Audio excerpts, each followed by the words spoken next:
चंडिका देवी को नमस्कार है। मार्कंडेय जी ने कहा, पितामह, जो इस संसार में परम गोपनीय तथा मनुष्यों की सब प्रकार से रक्षा करने वाला है और जो अब तक आपने दूसरे किसी के सामने प्रकट नहीं किया हो, ऐसा कोई साधन मुझे बताइए।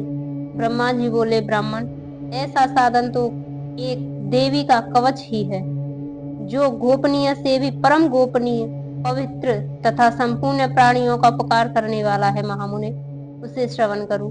देवी की 9 मूर्तियां हैं, जिन्हें नवदुर्गा कहते हैं। उनके पृथक पृथक नाम बतलाए जाते हैं। प्रथम नाम शैलपुत्री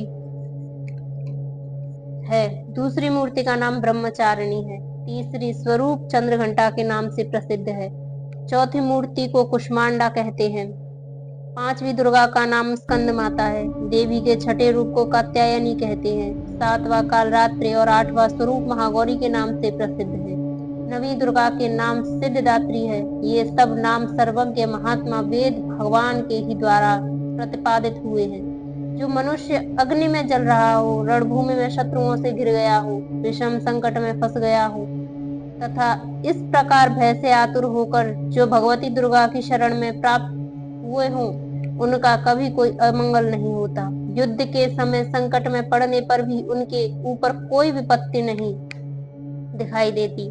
उन्हें शोक, दुख और भय की प्राप्ति नहीं होती।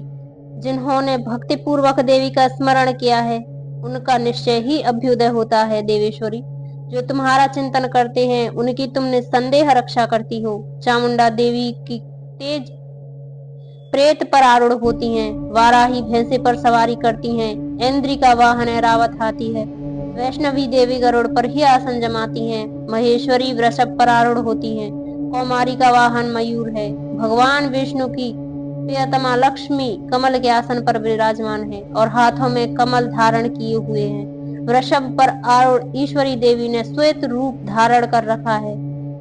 ब्राह्मी देवी हंस पर बैठी हुई हैं और सब प्रकार के आभूषणों से विभूषित हैं।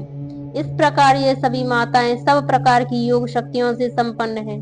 इनके सिवा और भी बहुत सी देवियां हैं जो अनेक प्रकार के आभूषणों की शोभा से युक्त तथा नाना प्रकार के रत्नों से सुशोभित हैं।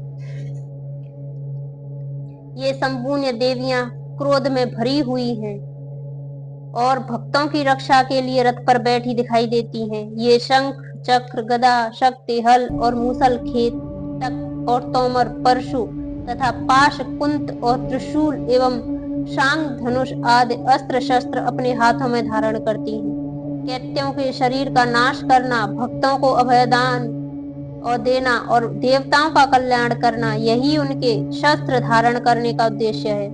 कवच आरंभ करने के पहले इस प्रकार प्रार्थना करनी चाहिए। महान रौद्र रूप, अत्यंत घोर पराक्रम, महान बल और महान उत्साह वाली देवी, तुम महान भय का नाश करने वाली हो, तुम्हें नमस्कार है।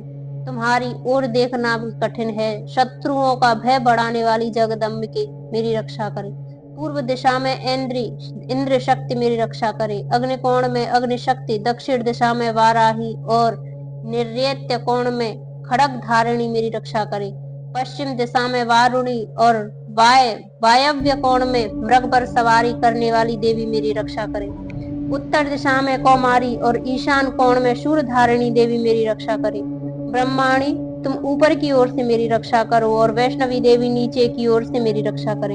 इसी प्रकार शव को अपना वाहन बनाने वाली चामुंडा देवी दसों दिशाओं से मेरी रक्षा करे। जया आगे से और विजया पीछे की ओर से मेरी रक्षा करे। वाम भाग में अजिता और दक्षिणा भाग में अपराजिता रक्षा करे। उद्योतनी शिखा की रक्षा करे। उमा मेरे मस्तक विराजमान होकर रक्षा करे। ललाट में मालाधारी रक्षा करे और यशस्विनी देवी मेरी भौहों का संरक्षण करे। भौहों के मध्य भाग में त्रिनेत्रा और नथनों की यम घंटा देवी रक्षा करे। दोनों नेत्रों के मध्य भाग में शंखिनी और कानों में द्वार वासनी रक्षा करे। कालिका देवी कपालों की तथा भगवती शंकरी कानों के मूल भाग की रक्षा करे। नासिका में सुगंधा और ऊपर के होठ में चर्चिका देवी रक्षा करे। नीचे के होठ में अमृत कला तथा जिन्ह में सरस्वती देवी रक्षा करे। कौमारी दांतों की और चंडिका कंठ प्रदेश की रक्षा करे। चित्र घंटा गले की, घाटी की और महामाया ताल में रहकर रक्षा करे। कामाक्षी थोड़ी की और सर्व मंगला मेरी वाणी की रक्षा करे। भद्रकाली ग्रीवा में और धनुर्धरी पृष्ठ वंश मेरुदंड में रहकर रक्षा करे। कंठ के बाहरी भाग में नीलग्रीवा और कंठ की नली में नलकबूबरी रक्षा करे। दोनों कंधों में खड़गनी और मेरी दोनों भुजाओं की वज्रधारिणी रक्षा करे। दोनों हाथों में दंडनी और उंगलियों में अंबिका रक्षा करे। शूलेश्वरी नखों की रक्षा करे। कुलेश्वरी कुक्ष पेट में रहकर रक्षा करे। महादेवी दोनों स्तनों और शोक विनाशिनी देवी मेरे मन की रक्षा करे। ललिता देवी हृदय में और शूलधारिणी उदर में रहकर रक्षा करे। नाभि में कामिनी और गुहा भाग में गुहेश्वरी रक्षा करे। पूतना और कामिका लिंग और महेशवाहिनी गुदा की रक्षा करे। भगवती कटिभाग में और विंध्यवासिनी घुटनों की रक्षा करे। संपूर्ण कामनाओं को देने वाली महाबला देवी दोनों पिंडलियों की रक्षा करे।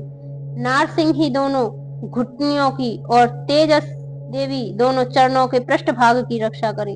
श्री देवी पैरों की उंगलियों में और तलवासिनी पैरों की तलुओं में रहकर रक्षा करे। अपनी दाढ़ी के कारण भयंकर दिखाई देने वाली द्रंष्टा कराली देवी नखों की और ऊर्ध्वकेश्वरी देवी केशों की रक्षा करे। रोमावलियों के छिद्रों में कौबेरी और त्वचा की वगीश्वरी देवी रक्षा करे। पार्वती देवी रक्त मज्जा वसा मांस हड्डी और मेद की रक्षा करे। आंतों की कालरात्रि और पित्त की मुकुटेश्वरी रक्षा करे।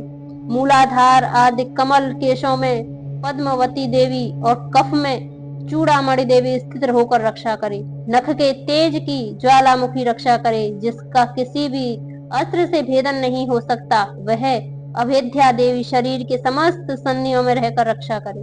ब्रह्माणी, आप मेरे वीर्य की रक्षा करें। छत्रेश्वरी छाया की तथा धर्म धारिणी देवी मेरे अहंकार मन और बुद्धि की रक्षा करें। हाथों में वज्र धारण करने वाली वज्र हस्ता देवी मेरे प्राण अपान व्यान उदान और समान वायु की रक्षा करे। कल्याण से शोभित होने वाली भगवती कल्याण शोभना मेरे प्राण की रक्षा करे। रस रूप गंध शब्द और स्पर्श इन विषयों का अनुभव करते समय योगिनी देवी रक्षा करे और सत्वगुण रजोगुण और तमोगुण सदा सदा नारायणी देवी करे। वाराही आयु की रक्षा करे। वैष्णवी धर्म की रक्षा करे और चक्रनी चक्र धारण करने वाली देवी यश कीर्ति लक्ष्मी धन तथा विद्या की रक्षा करे। इंद्राणी, आप मेरे गोत्र की रक्षा करें। चंडिके, तुम मेरे पशुओं की रक्षा करो। महालक्ष्मी पुत्रों की रक्षा करे और भैरवी पत्नी की रक्षा करे। मेरे पथ की सुपथा तथा मार्ग की क्षेमकरी रक्षा करे। राजा के दरबार में महालक्ष्मी रक्षा करे तथा सब ओर व्याप्त रहने वाली विजया देवी संपूर्ण भयों से मेरी रक्षा करे। देवी, जो स्थान कवच में नहीं कहा गया है अतएव रक्षा से रहित है, वह सब तुम्हारे द्वारा सुरक्षित हो, क्योंकि तुम विजयशालिनी और पापनाशिनी हो। यदि अपने शरीर का भला चाहे तो मनुष्य बिना कवच के कहीं एक पग भी न जाए। कवच का पाठ करके ही यात्रा करे। कवच के द्वारा सब ओर से सुरक्षित मनुष्य जहाँ जहाँ भी जाता है वहाँ वहाँ उसे धन लाभ होता है तथा संपूर्ण कामनाओं की सिद्ध करने वाली विजय की प्राप्ति होती है। वह जिस जिस अभीष्ट वस्तु का चिंतन करता है उसको निश्चय ही प्राप्त कर लेता है। वह पुरुष इस पृथ्वी पर तुलना रहित महान ऐश्वर्य का भागी होता है। कवच से सुरक्षित मनुष्य निर्भय हो जाता है।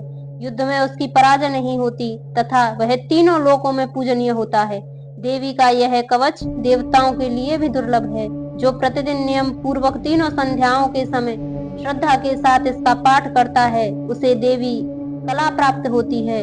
वह तीनों लोकों में कहीं भी पराजित नहीं होता। इतना ही नहीं, वह अपमृत्यु से रहित हो 100 से भी अधिक वर्षों तक जीवित रहता है। मकरी चेचक और कोड़ आदि उसकी संपूर्ण व्याधियां नष्ट हो जाती हैं। कनेर भांग अफीम धतूर आदि का स्थावर विष सांप और बिच्छू आदि के काटने से चढ़ा हुआ जंगम विष तथा अहिफेन और तेल के संयोग आदि से बनने वाला कृत्रिम विष, ये सभी प्रकार के विष दूर हो जाते हैं। उनका कोई असर नहीं होता। इस पृथ्वी पर मारण मोहन आदि जितने अविचारिक प्रयोग होते हैं तथा इस प्रकार के जितने मंत्र यंत्र होते हैं वे सब इस कवच को हृदय में धारण कर लेने पर उस मनुष्य को देखते ही नष्ट हो जाते हैं। ये ही नहीं, पृथ्वी पर विचरने वाले ग्राम देवता, आकाशचारी देव विशेष, जल के संबंध से प्रकट होने वाले गण, उपदेश मात्र से सिद्ध होने वाले निम्न कोटि के देवता, अपने जन्म के साथ प्रकट होने वाले देवता, कुल देवता, माला, कंठमाला आदि, डांकनी, शांकनी, अंतरिक्ष में विचरने वाले अत्यंत बलवती भयानक डांकनियां, ग्रह, भूत, पिशाच, यक्ष, गंधर्व, राक्षस, ब्रह्म राक्षस, बेताल, कूष्मांड और भैरव आदि अनिष्ट कारक देवता भी हृदय में कवच धारण किए रहने पर उस मनुष्य को देखे ही भाग जाते हैं। कवचधारी पुरुष को राजा से सम्मान वृद्धि प्राप्त होती है। यह कवच मनुष्य के तेज की वृद्धि करने वाला और उत्तम है। कवच का पाठ करने वाला पुरुष अपनी कीर्ति से विभूषित भूतल पर अपने श्रेयस के साथ साथ वृद्धि को प्राप्त होता है। जो पहले कवच का पाठ करके उसके बाद सप्तशती चंडी का पाठ करता है, उसी की जब तक वन पर्वत और काननों सहित यह पृथ्वी टिकी रहती है, तब तक यहाँ पुत्र पौत्र आदि संतान परंपरा बनी रहती है। फिर देह का अंत होने पर वह पुरुष भगवती महामाया के प्रसाद से उस नित्य परम पद को प्राप्त होता है जो देवताओं के लिए भी दुर्लभ है। वह सुंदर दिव्य रूप धारण करता है, कल्याण में शिव के साथ आनंद का भागी होता है। अथाग्रला स्तोत्र। ओम चंडिका देवी को नमस्कार है। मार्कंडेय जी कहते हैं, जयंती, मंगला, काली, भद्रकाली, कपालिनी, दुर्गा, क्षमा, शिवा, धात्री, स्वाहा और स्वधा, इन नामों से प्रसिद्ध जगदम्बिके के तुम्हें मेरा नमस्कार है। देवी चामुंडे तुम्हारी जय हो। संपूर्ण प्राणियों को पीड़ा हरने वाली देवी तुम्हारी जय हो।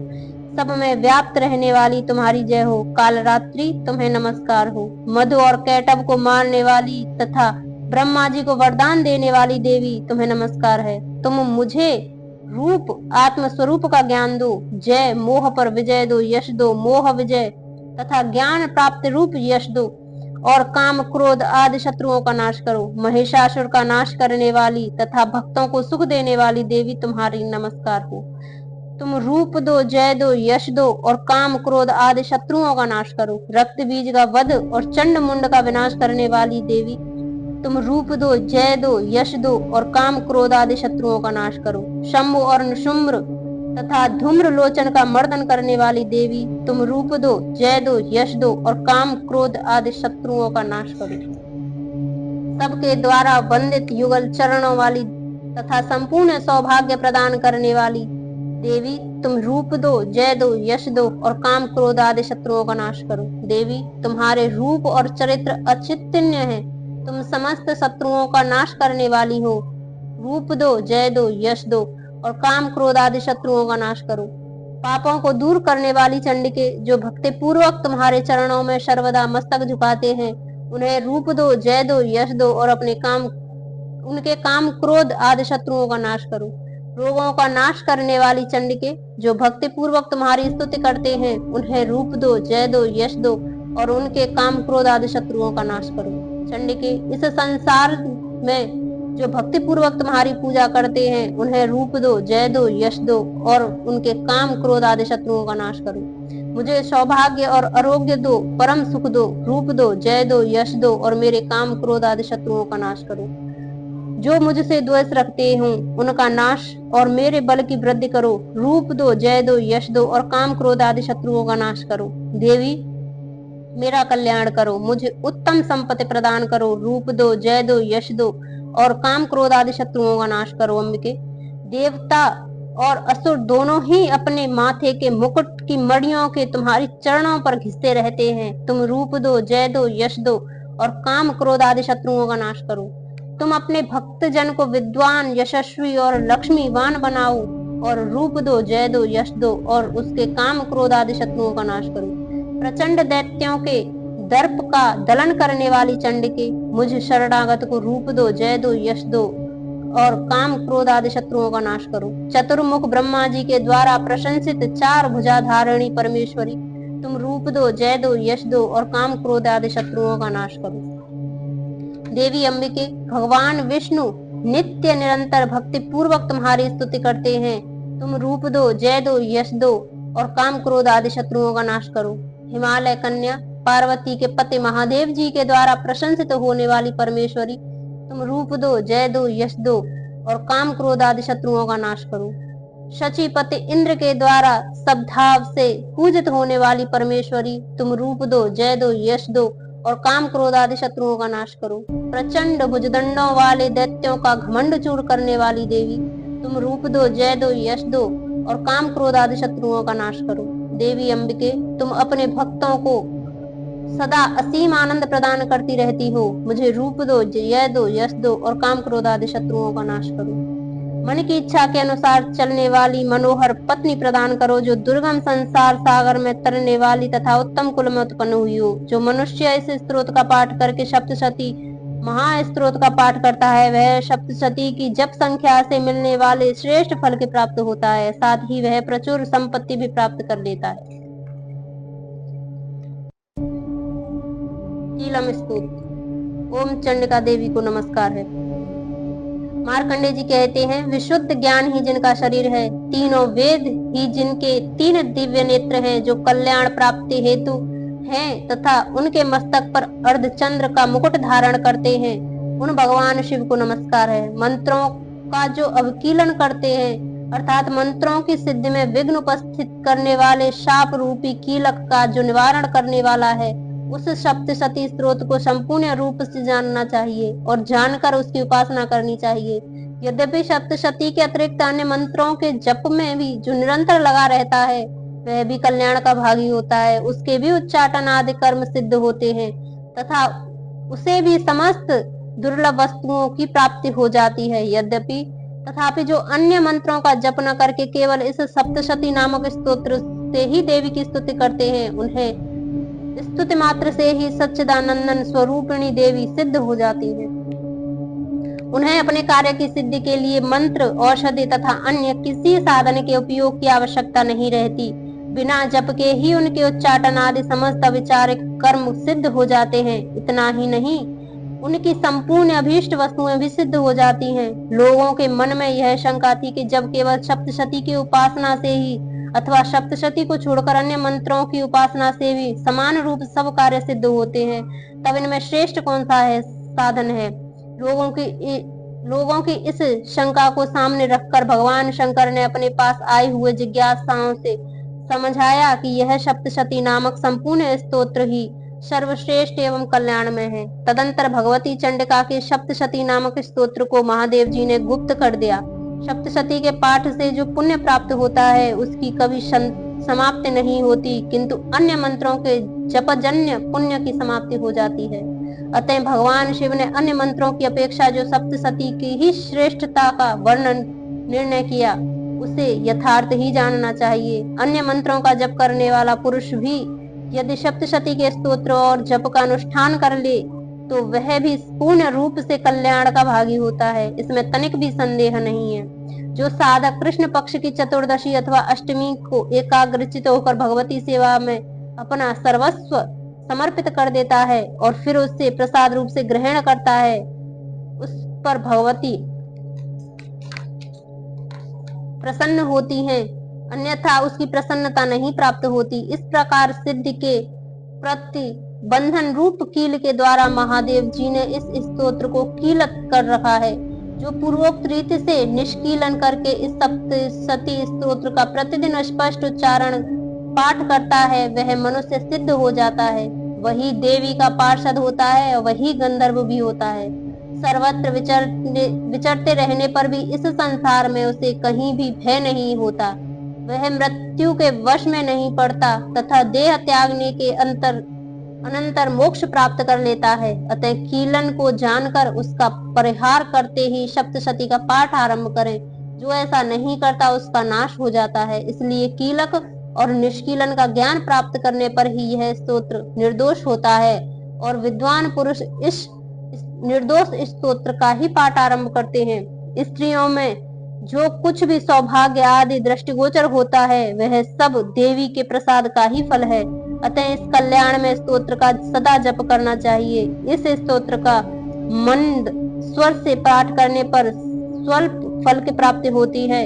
और उच्च स्वर से पाठ करने पर पुण्य फल की प्राप्ति होती है। अतः उच्च स्वर से ही इसका पाठ आरंभ करना चाहिए। जिनके प्रसाद से ऐश्वर्य, सौभाग्य, आरोग्य, संपत्ति, शत्रुनाश तथा परम मोक्ष की सिद्धि होती है, उस कल्याणमयी जगदम्बा की स्तुति मनुष्य क्यों नहीं करते।